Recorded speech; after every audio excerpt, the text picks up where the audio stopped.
My experience is that going into the ocean or going into nature is like a retuning of my body and my energy to its natural state. And I guess I never thought about that question in that way. I have such deep,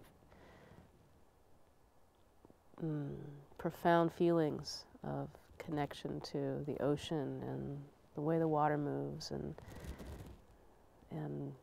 the beings in the ocean, and then going up into the mountains and sitting on the land in Montana and being surrounded by earth and grass and trees, and being able to drop back into that, I would call it a vibration of being.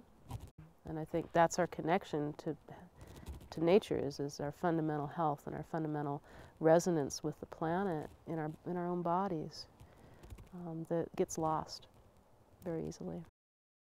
The more we practice and are involved in these things such as ceremony, or even just getting quiet up on a trail somewhere or getting quiet at the beach, I think more and more we kind of tune to that, and it becomes more important because we recognize, or I recognize anyway, how I feel. Yeah. And I think for people it's that long term, like, how do you feel? Do you feel balanced? Do you feel out of balance?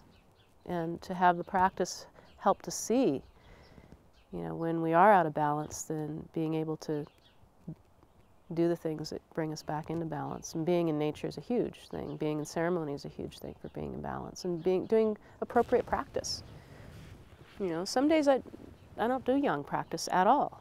Like today is a surfing day. I surfed 2.5 hours this morning, and when we're done, I'm going to go back out and surf some more because the waves are good. I'll do my yin practice and sit in the evening before bed, and that feels balanced. For so many years, I would try and fit it all in, but I wasn't really listening, because I had this belief that it had to be a certain way.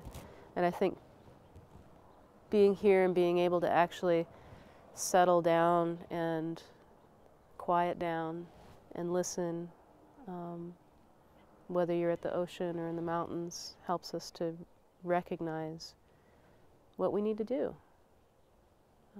for ourselves and for our relationships and for how we're living our life, the impact that we have on each other and the planet.